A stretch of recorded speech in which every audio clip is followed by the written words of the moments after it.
This is the first of a series of videos on alternative spellings. In this video, we will be looking at the long vowel sounds and their alternative spellings. We introduce the first alternative spelling, AY. The reasoning behind using AY is that the I, that is I in AI, does not appear at the end of a word. Therefore, we use Y instead of the I when the A sound is at the end of a word. The examples here are day, lay, say, play, and so on. You can introduce many more words while you teach this. Remember to use the A sound at the end of the word when you are teaching this spelling combination of A and Y for the sound A. The next one is where we teach them the magic E. The story of the magic E has already been explained. Remember that the magic E can be used for all the vowels, though we do not have many words that have E-E. Here, when you introduce the magic E, remember to talk about how the E at the end of the word does not have a sound because it gives its energy to the short vowel that's inside the word in a CVC word, and therefore it becomes silent while the vowel within the word becomes the long sound. The examples are cap becoming cape, date, same, grape, and so on. Usually, we teach these two alternative spellings at the kindergarten level. There are a few other alternative spellings which are not so common and are taught according to the teacher's discretion. The teacher can choose to teach these either at the UKG level or in grades 1 or 2. The first one here is EI or EIGH, which gives you the sound A again. The examples are 8, the number, neigh, what a horse does, rain, which does not use EIGH but uses EI and a silent G, rain again, which does not have a silent letter. In some instances, the letter A itself gives you the A sound. Baby is an example of this. The second sound that we are looking at today is E. E. It's a long sound.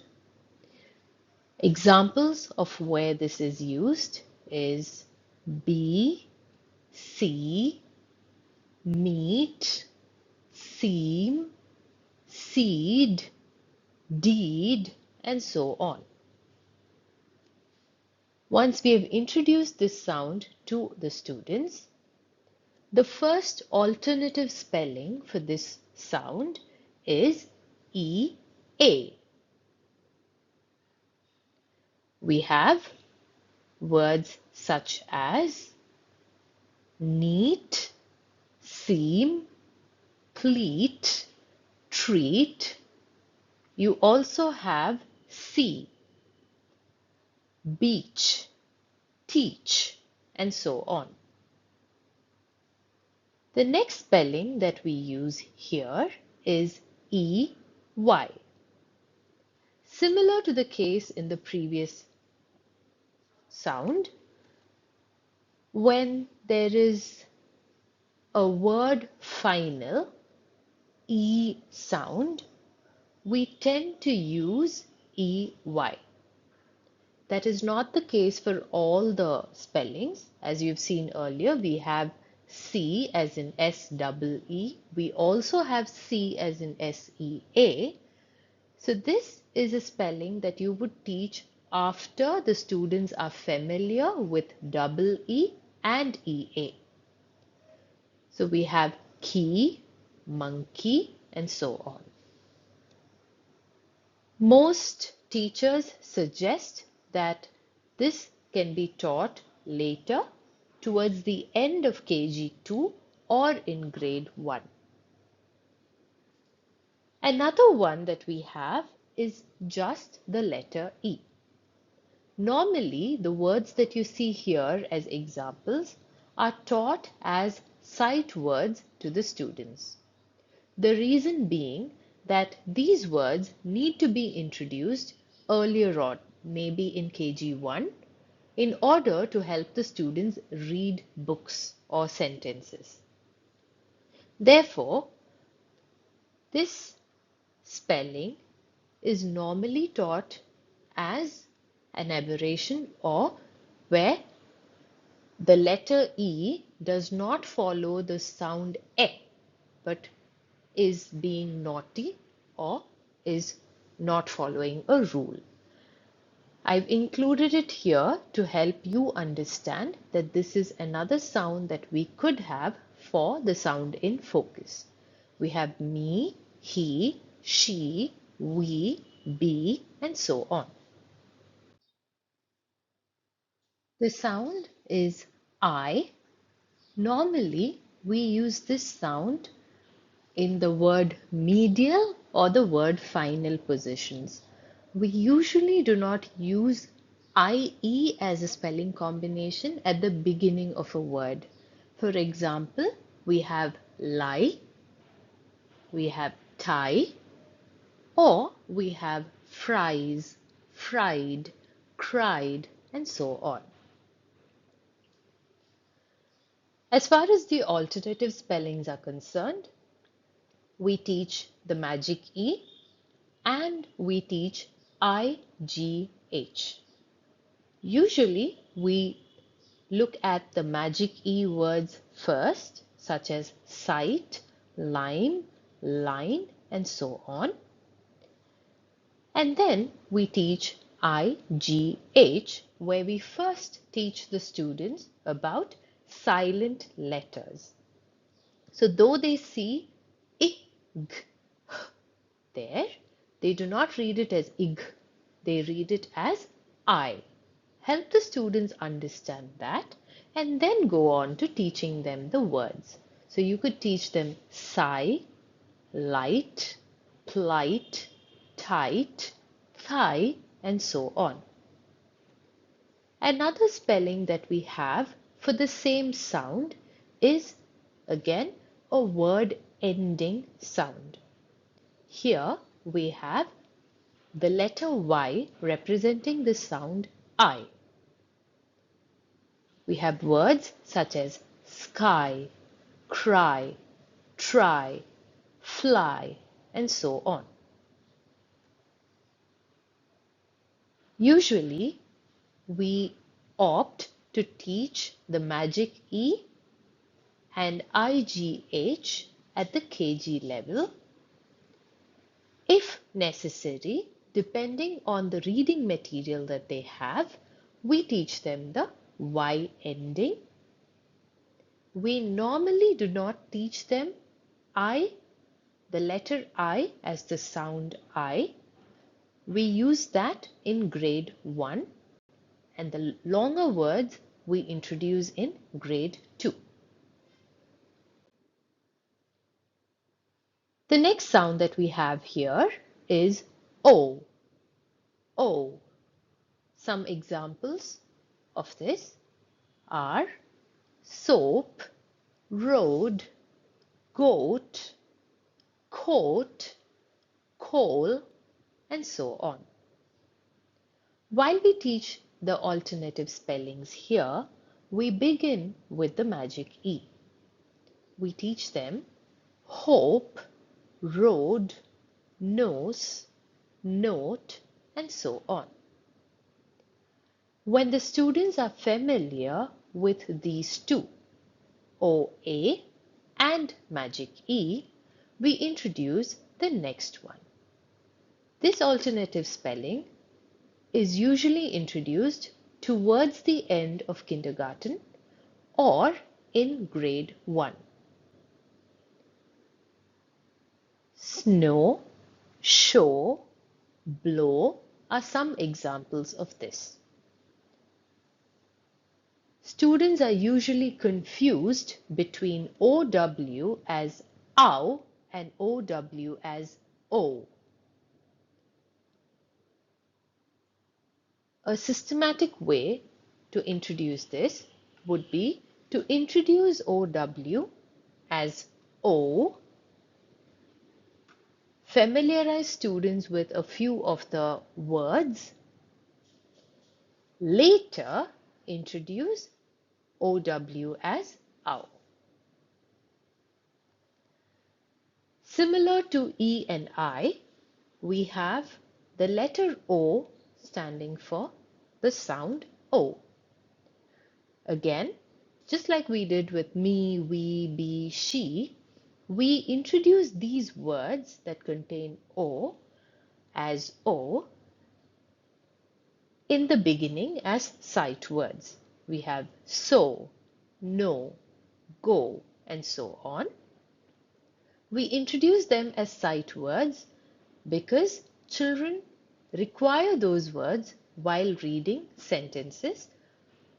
Later, we could introduce it as an alternative spelling for the sound O. There are longer words that use the same thing. Therefore, most schools opt to teach this in grades 1 and 2. The next sound is U or oo. Some examples of this are dew, fuel, it's not fuel, it is fuel, queue, and so on. Similar to IE, U does not appear in this form at the beginning of a word. It's normally in the middle in a CVC word or at the end of the word. Once we've introduced this sound and this spelling to the students in KG2, we go on to teaching them the magic E again. So here we have cut becoming cute because of the addition of the E, cub becoming cube, tube, fume, and so on. After we've introduced UE and the magic E, we introduce the next alternative spelling, which is EWU. We have words like few, due, new, and so on. Another spelling that I have included here is double O. This is taught separately in the kindergarten section. I have introduced it here so that as teachers, you are not left wondering if this is the same sound or if they're different sounds. The only difference is when we have a word like D-U-E, we tend to use a y and then an oo. So we do you. Whereas when you have double O, you do not add the y sound. You only add the oo sound. So food is food. We do not say you. That is the difference. But in some instances, what we do is even the UE, we may not pronounce the y sound as prominently as in other words. That is the reason I've added double O here. We have the sound represented by the spelling ER. Some examples are her, verb, herb, and so on. After we have taught this to the students, we could teach them the alternatives. The first two that you see on this slide, that is IR and UR, can be taught towards the end of kindergarten. We normally do not teach OR as well at this stage. We teach that in grade 1.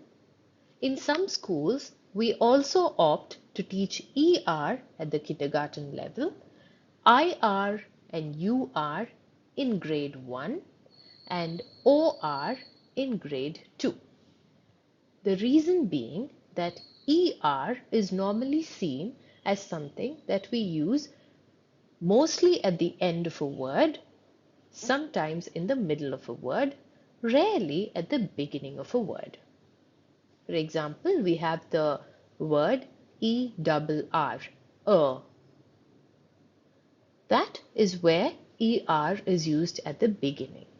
In most other cases, like her, mixer, and so on, we use it towards the end. In disyllabic words such as sister, brother, mother, teacher, in all of these, though we have ER at the end, we tend to make it a little shorter because we have something that's preceding it, and it's the first syllable that takes the stress. So we do not say teacher, brother. We do not say it that way. We say it as brother, sister, mother. So the first part takes the stress, which means the ER at the end is a shorter sound. When the teacher teaches this sound, there are children who would come up with an identification of the difference in the sound. They would tell you that verb has an whereas brother is not brother, it is brother. This is the reason that we choose to teach the alternative spellings of ER in the next grade, helping students identify the difference in the sound when this spelling is present becomes a task for the teacher who is introducing the sound. Therefore, the alternative spellings can be moved to the next level of learning. The alternative spellings are IR, the sound is We have words such as skirt, first, dirt, thirst, bird, shirt, and so on. We also use UR for the same sound. We have curd, curb, burn, and so on. There is an instance where OR, which is normally pronounced as or, is used as a. This is normally seen when W is the sound or the consonant before OR. So we do not say warm, we say worm. We say word. Therefore, the OR in these words act as a. You would have gathered by now that it's going to be extremely difficult for a student to wrap their head around this at the age of 5. Therefore, we teach these words later, maybe at grade 2 level, or if your students are advanced readers, then we teach them this at grade 1 level. We do not introduce them at the KG2 level. We have OI, which is oi, oi as in soil, coin, and so on. The only alternative spelling that we have for that is OY. It follows the same reasoning as AY, that I does not appear at the end of a word, and therefore it sends its friend, which is Y. So you have toy, boy, ploy, and if you want a longer word, then you have employ, and so on.